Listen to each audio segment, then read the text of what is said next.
Okay, so this is the second overview program. So I think Beto did it last time. Yeah. And so here we go. Forest Policy, Trade and Finance Program. You know, when I went to our website to see what we actually wrote as our mission when we did our strategy a couple of years ago, and it's accurate, but it's kind of generic, not generic, but we promote policies that harness the power of market incentives for legal, sustainable, and equitable trade in timber and other commodities.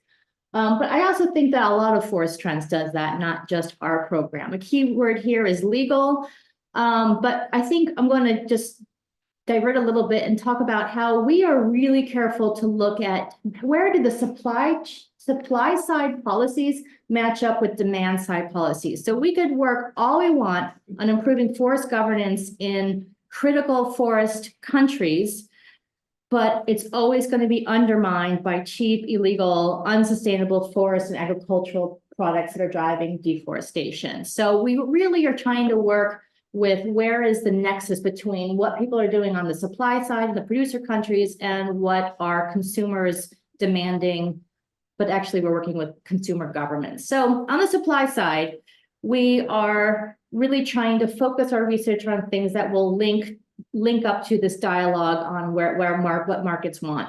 And so we do research on production and trade of specific commodities that are driving deforestation. And we're really looking at a lot of our focus is on illegal production of timber and agricultural commodities. Why? Because the governments in these producer countries can't complain if we're saying, hey, we're trying to help you enforce your own laws and regulations.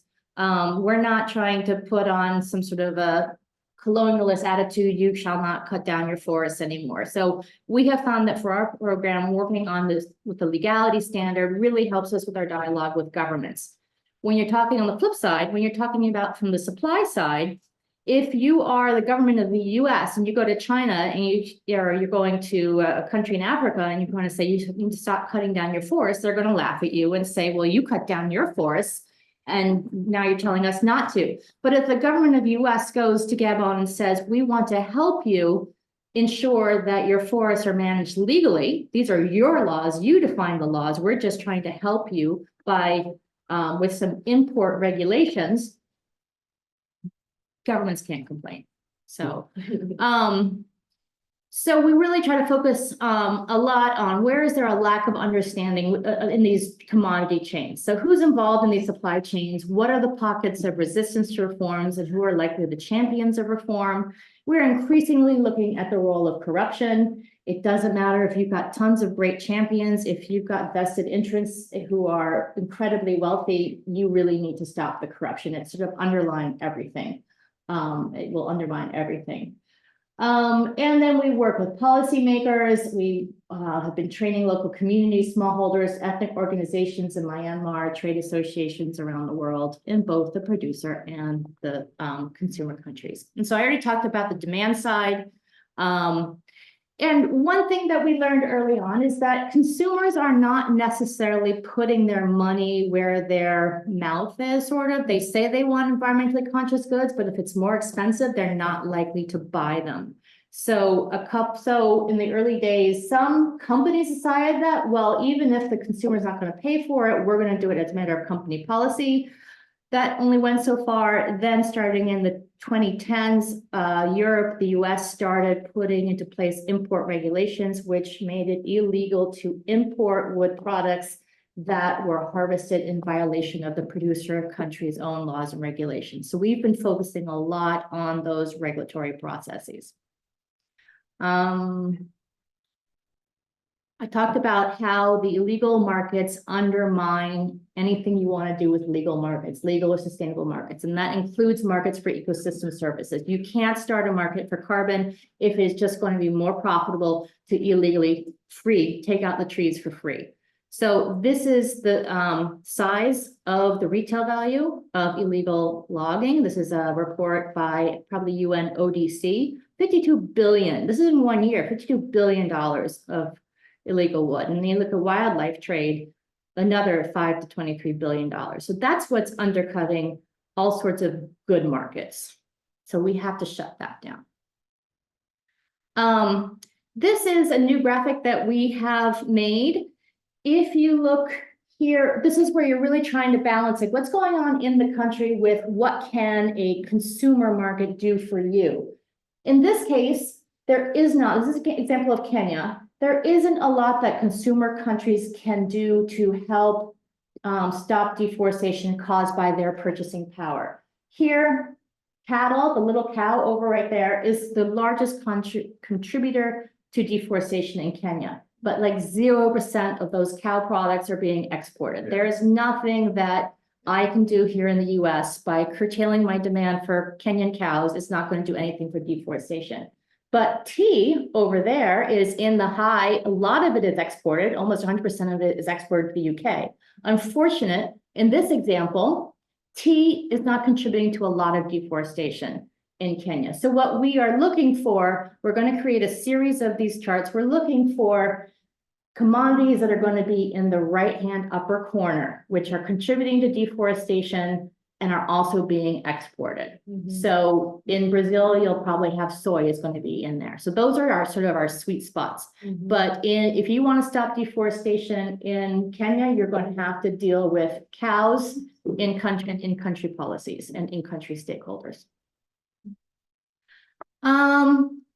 This is sort of how we do it. We started in the early 2000s. We do research, we do mentorship. We have often taken young researchers and introduced them to the international community of practice. We convene communities of practice, and it's sort of everything we do is sort of how do we affect policy with our research. So how do markets and trade drive sustainable or unsustainable land use? How can we maintain fair and equitable regulatory or law enforcement frameworks in both producer and consumer countries? How can land and resource rights be structured? How can locally affected communities actually benefit from natural resource harvesting? And in so many countries, they're not benefiting. How do you address corruption? And that's something we've really gone deep into. There are so many examples of where programs have tried to train customs officials on how to identify high-risk containers likely to have been harvested illegally. And what you're actually doing is you're sometimes training corrupt officers on how they can identify their next bribe opportunity. It's kind of crazy. You really have to think about.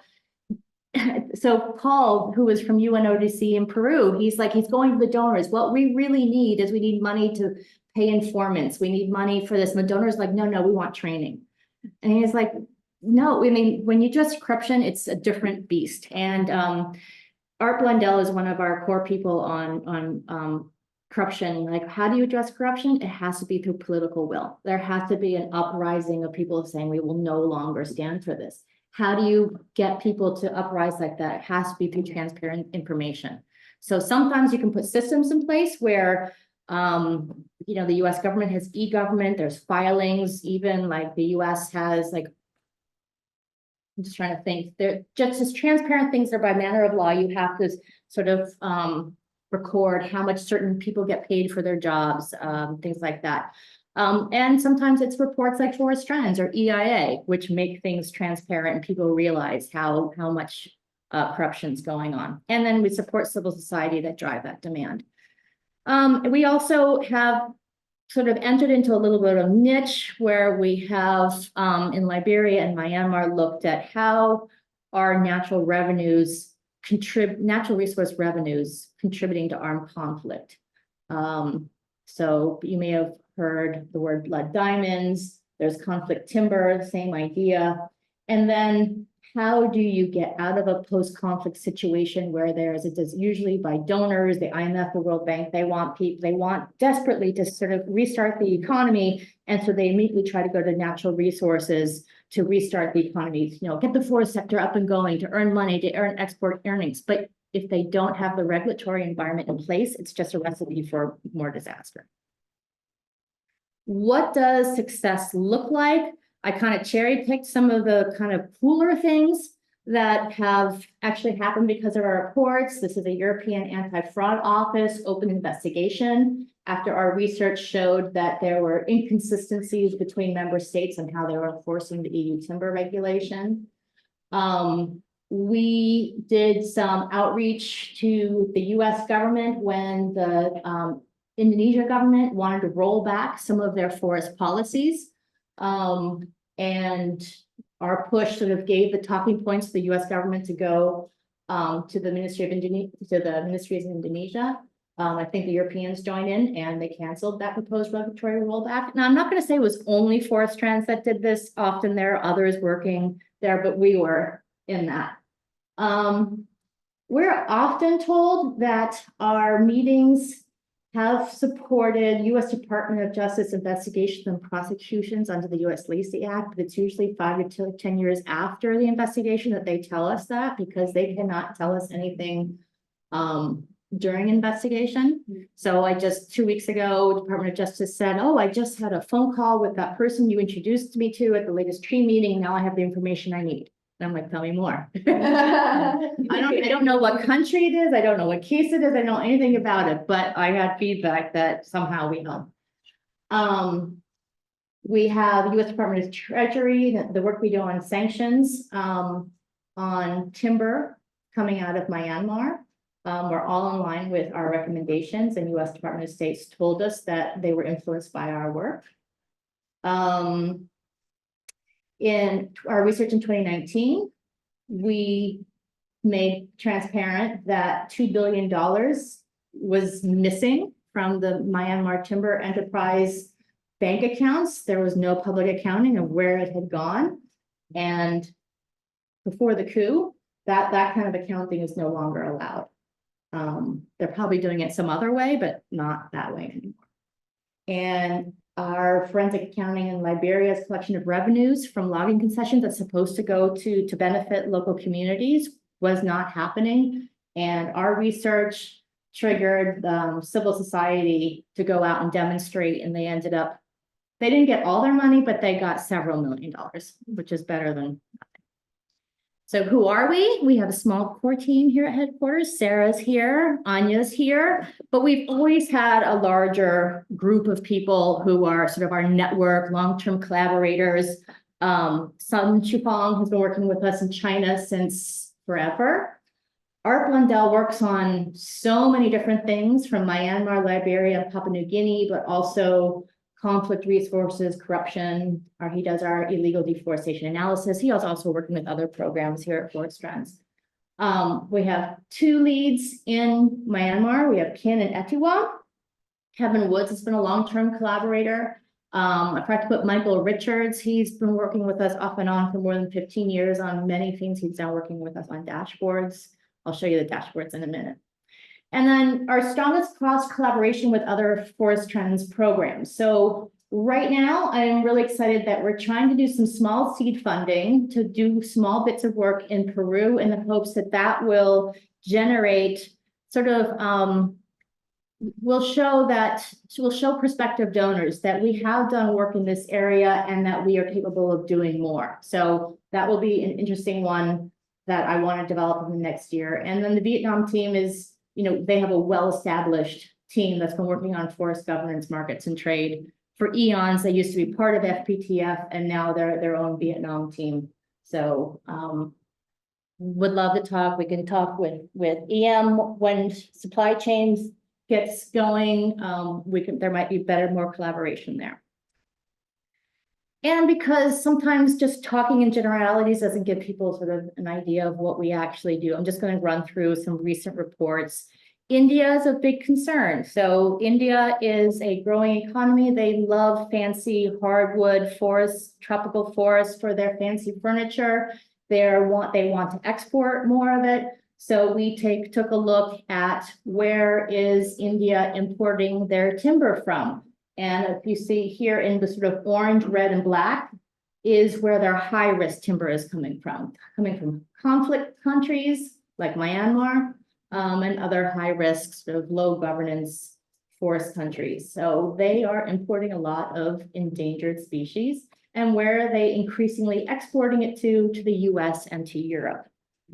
So that's our nexus of consumer So India's becoming just like China was in the early 2000s, and then Vietnam in the 2010s. India is sort of now becoming more of a manufacturing hub. They'll be different than China and Vietnam, but that's where we're going with India. China, we've been tracking forever, and it's not a success story. There's been very little change since 2011. They are still importing, with 50% of China's timber come from high-risk sources. Higher when you look at hardwood timber species. They are importing from logs from countries that have log export bans. It's really obvious. If you import a log from a country that has a log export ban, it's illegal, but China does it. And it hasn't gotten any better, even though the government has been making some high-profile statements on climate change and things.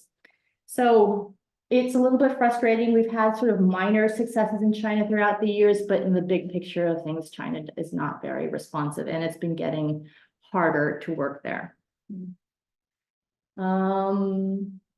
This is the kinds of countries that China is importing from. So Papua New Guinea, Solomon Islands, very low governance situations. And these are imports from countries with sawwood export restrictions. There we go. These are countries that are importing timber from Myanmar in contravention of sanctions. So in green are the countries that have sanctions. So the US, EU are still importing timber from Myanmar. And this is direct. This does not talk about timber that's coming in via China or Vietnam. But the problem is, if you look in the red, are all the countries that do not have sanctions against Myanmar, and that's where the wood is increasingly going to. What else do I have? We did a review of Liberia's forest concessions to see how forests, the concessionaires in Liberia, whether they were complying with Liberia's own laws and regulations. Minimum standards was, do you have a license to log? Are you even incorporated in the country? And do you have a performance bond? That was our minimum standard, what we were looking at. And the results were basically, they had articles of incorporation, but they pretty much had nothing else. And when we looked into other things like how much were they paying their taxes? Here they were just, was it 11 of the concessionaires owed something like $31 million to the government. They just weren't paying their taxes. Were they complying with pre-felling requirements? No. Was the logging authorized by the FDA? No. And yet, here are their sort of environmental obligations. Did they have an annual operating plan? Did they have a harvesting certificate? Did they do an environmental impact assessment? Just across the board, no. So, and yet exports are still happening. Do I have time? How much time has gone by? We have 1 minute. Yeah, okay. We have a whole website on dashboards. I was going to walk you through that, but I'm not going to. It's basically dashboards, individual country profiles for timber and for forest risk commodities. So do you have one for Peru that we can show? We have one for Peru. We have, I think, one for timber for Peru. And if I can.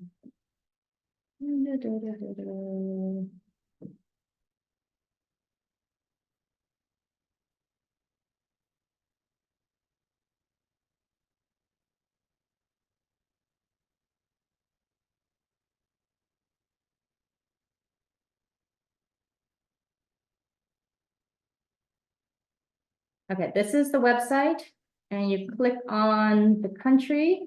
Green means we have one. On this, we have some overview summary. We have latest updates that relate to illegal logging, forest law governance, and then this is an example of a dashboard. And these are used in training by US government. They are used in bilateral dialogues between government, like the US government and the government of Peru. So that's what a dashboard looks like. I don't have time to do more. Okay. But yeah, this is meant for industry and governments to really look at This is a summary of highest species level risk. So industry now has information that these are high-risk species. So you should really be doing a lot more due diligence if you're importing these species. And Department of Justice likes these because the due diligence, legally due diligence is they can get you for what you should have known. So if you can prove that there was no way I could have known that these were high-risk species because it's not published anywhere, then you can get you can like escape prosecution. But if this exists, then Department of Justice can say, well, if you had just gone to the Forest Trust website, you would have known. You should have known. If we Google it, like, it will show our website, like species that.